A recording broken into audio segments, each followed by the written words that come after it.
번째는 이제 UTP 케이블에 관한 겁니다. 이게 거기 그 용어편에 어디 가보면 있을 거예요. 여러분 그래서 UTP 케이블이라고서 이 전체 신기술 해갖고 그 두꺼운 문서에 있었으면 거기에 있는데, 이거는 여러분이 그냥 상식으로 아셔야 돼요. UTP 케이블은. 그래서 이 UTP 케이블은 꼭 알아야 되는 거고, 거기에서 지금 흔히 저희가 랜선 하잖아요. UTP 케이블을. 그래서 보통 그냥 이걸 뭐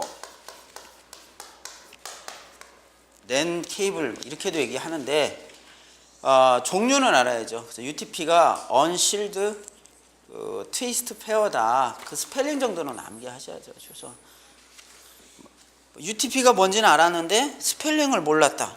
그러면 뭐 곤란한 상황이 되죠. 그래서 언실드입니다. 언입니다.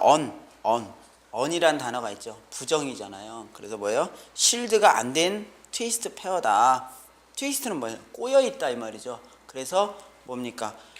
별도의 실드 처리 없이 꼬여 있는 케이블이다 그랬죠. 그렇게 해도 되고요. 실드가 뭐예요? 보호예요, 보호. 네, 보호예요, 보호. 보호한다. 아니면 선을 감싼다. 그런 거잖아요. 감싸는 거. 그 감싸는 거예요. 그래서 감싸지 않고 있는 거, 그냥 흔히 랜선을 생각하시면 돼요. 그래서 랜선을 갖다가 탁, 여기 여러분 그림에 나온 것처럼 카팅을 딱 해보면 이렇게 두 개씩 이렇게 꼬아진 거 보시죠. 막 꼬아져 가지고 우리가 그 잭에다 꼽으려고 뭐 어떻게 그걸 다 펴주잖아요. 일일이 펴가지고 거기다 맞춰서 순서대로 끼워야 하잖아요. 그래서 끼울 때 조금 한쪽이 삐뚤어지거나 그러면 나중에 탁 찍었을 때 어떻게 해요? 신호 전달이 안 돼갖고 다시 또 카트를 또 시키고 또 하고 막 그럴 거예요. 그래서 요런 실습을 어디서 했냐면, 예전에 그러니까 2000년 초에 PC 정비사라는 자격이 있었던 시절이 있어요. PC 정비사. 저도 그걸 조금 강의를 했던 적이 있는데, 하고 싶어서 한 건 아니었고 그냥 얼떨결에 강의를 했어요. PC 정비사 강의를 했는데, 거기 가면 이제 이 UTP 케이블 그 작업하는 거 이제 기본이죠. 그리고 랜 구축하는 거 기본이고. 그래서 이 UTP 케이블의 UTP의 단어 스펠링 꼭 외우시라. 트위스트 페어인데 앞에가 언실드 트위스트 페어다. 그 다음에 여기 FTP라는 단어가 있습니다. 여기서 FTP는 파일 전송의 FT의 개념이 아니고 호일 스크린드 트위스트 페어의 약자다 이거죠. 실드는 돼 있지 않는데 은박으로 뭐예요? 감싸고 있다 이겁니다. 은박으로. 그것을 뭐라고요? FTP의 약자입니다. 그 다음에 STP는 실드 처리가 된 거예요. 선을 보호 처리가 된 거예요. 그것을 말한다. 그리고 우리가 보통 랜선 하는 건 다 UTP죠. 왜냐하면 그렇게 보호 처리가 많이 되면 비용도 발생하고 그걸 제작할 때 시간도 더 걸릴 거 아니에요. 공정이. 그러니까 보통 그냥 랜선은 PC에서 허브까지 보통 연결하고 그렇잖아요. 그러니까 그 보호 처리 안 한 거를 거의 대부분 쓴다 이겁니다. 그 다음에 규격을 보시면 5번, 5, 2, 6번, 7번 이런 것들이 나와요. CAT. 그래서 CAT5 같은 거는 현재는 거의 쓰질 않는 스타일이라고 보시면 되고요. 타입이고, 그 5, 2는 현재 가장 많이 쓰는 규격이 CAT.52다. 이 정도는 아시면 좋겠네요. 그래서 여러분 그 그림을 잘 보시면 어떻게 돼 있어요? 그 UTP 케이블이 있고 그 밑에 가보면 그 구리 접지선하고 은박으로 이렇게 쌓여진 것들이 있을 거예요. 그리고 거기에 이제 그 잭에다가 꼽아주는데, 그 잭도 보시면 UTP용이 있고 FTP용이 있다 해갖고 다르죠. 모양이 약간 다릅니다. 그 다음에 CAT6은 기가비트 규격이다. CAT.6은 기가비트용이다. 그리고 CAT.7은 차세대 규격용 케이블이다. 이 정도만 아시면 돼요. 그 뭐 구구절절 알 필요는 없어요. 그 다음 장 가시면, 그러나 다음 장에 있는 다이렉트하고 크로스의 개념은 꼭 아셔야 됩니다. 그래서 다이렉트 크로스, 그래서 다이렉트라고도 하고 뭐예요? 스트레이트 케이블이라고도 하죠. 스트레이트 드로 케이블. 그래서 이거는 이제 주로 거기 나오죠. 여기 PC가 있잖아요. PC에서 지난번에 허브라고 하는 거 있었죠. 허브. 이렇게 PC가 있으면 PC에 뭐가 있어요? 여기다가 랜카드가 있을 거 아니에요. 랜카드에 케이블을 꼽아갖고 쭉 와서 허브 단자에다 꼽아야 될 거 아니에요. 그쵸? 그랬을 때 여기하고 여기를 연결하는 게 뭐라고요? 다이렉트 케이블의 용도다. 다이렉트 케이블의 용도다. 그리고 좀 더 설명하라고 하면 송신 라인과 수신이 뭐한다? 엇갈려 있다 정도로 보시면 돼요. 그냥 다이렉트라고 보면 돼요. 다이렉트. 그래서 거기 보시면 그림에 1번부터 8번까지 컬러 코드가 있어요. 그 컬러 코드가 있고 첫 번째가 뭐 오렌지에 흰색. 그러니까 흰색인데 오렌지가 이렇게 쭉쭉쭉 박힌 거고요. 두 번째는 순수한 오렌지. 세 번째는 뭐예요? 녹색의 오렌지.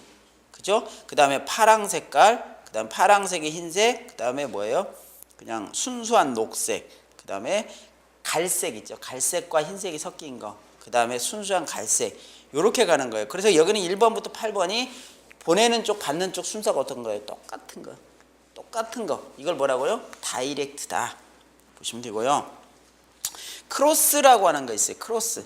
크로스 케이블은 서로 같은 매체끼리 한다 이거예요. 같은 매체. 장비가 같은 것끼리 하는 거다. 그래서 스위치 대 스위치. 그러니까 이쪽에 스위치가 있어요. 스위치가 있고 이쪽에 또 스위치가 있을 거 아니에요. 그럼 이렇게 연결을 시킬 때 쓰는 게 뭐라고요? 크로스 방식이다. 자, 그래서 또 허브 대 허브 같은 말이죠. 지난번에 기억나세요?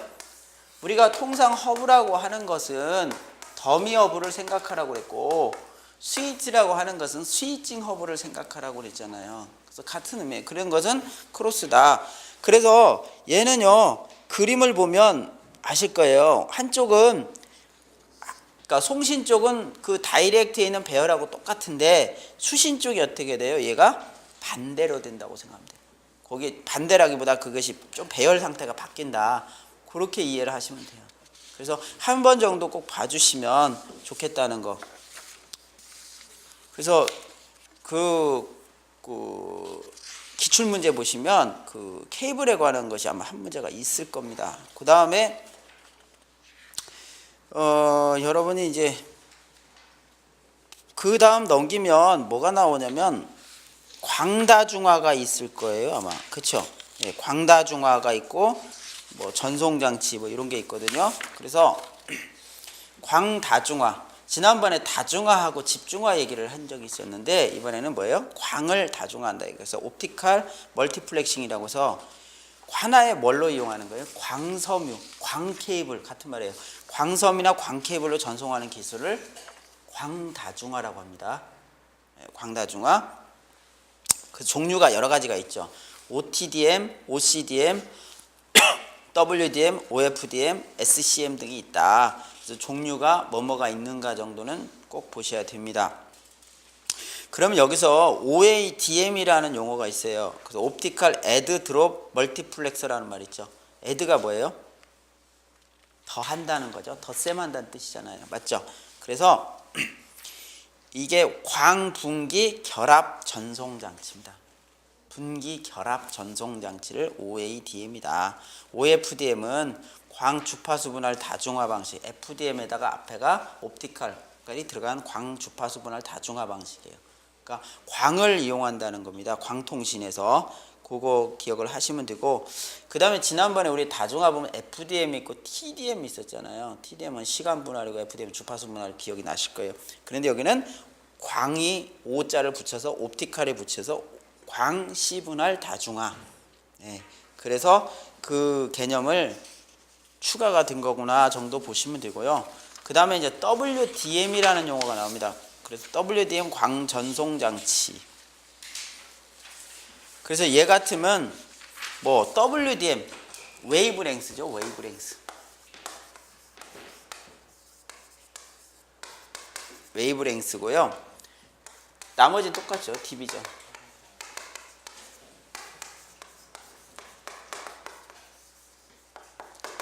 그래서 정보를 그 실현하는 파장의 숫자를 늘려서 하는 방식이다. 그래서 요거를 WDM이라고 합니다. 그래서 요거는 정보를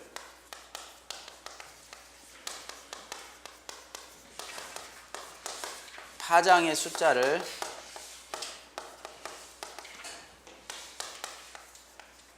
늘림으로써 더 많은 전송 용량을 확보하는 방법. 이걸 말하고요. 그 다음에 네트워크 명령어라고 요 출력을 해 놓으신 게 있을 겁니다. 이거를 보시면 이제 자, 앞부분은 이제 참고하시고요. 여러분 신기술 용어 다 외워봤자 나오면 한 문제 나와요. 그래서 사실은. 자, 그러나 네트워크 명령어는 뭐 거기 많지는 않는데 얘네들은 꼭 기본적으로 알고 가셔야 됩니다. 그래서 첫 번째가 그 명령어가 있죠. 네트워크 명령어가 있는데 첫 번째가 넷 스탯이라는 것들이 요게 있죠.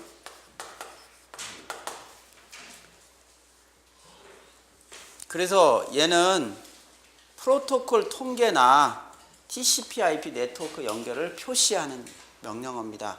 그래서 여러분이 지금 가지고 계시는 자료들 실행을 해보실 수 있어요. 다요. 다 어떻게 가면 돼요? 시작하고 CMD라고 찍어보시면 돼요. PC에서. 이거는 뭐 XP건 7이건 똑같아요.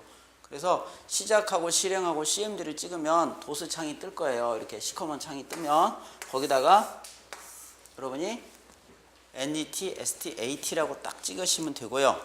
그 다음에 그러면 명령이 실행된 걸 보실 거고, 자, 이런 명령어의 그 사용법을 알고 싶다. 그럼 여기다 뭐 하면 돼요? 물음표를 찍어요. 그럼 이 물음표의 의미가 뭐냐면 헬프예요. 헬프. 도움말입니다. 그 명령어에 대한 도움말이 쫙 나와요.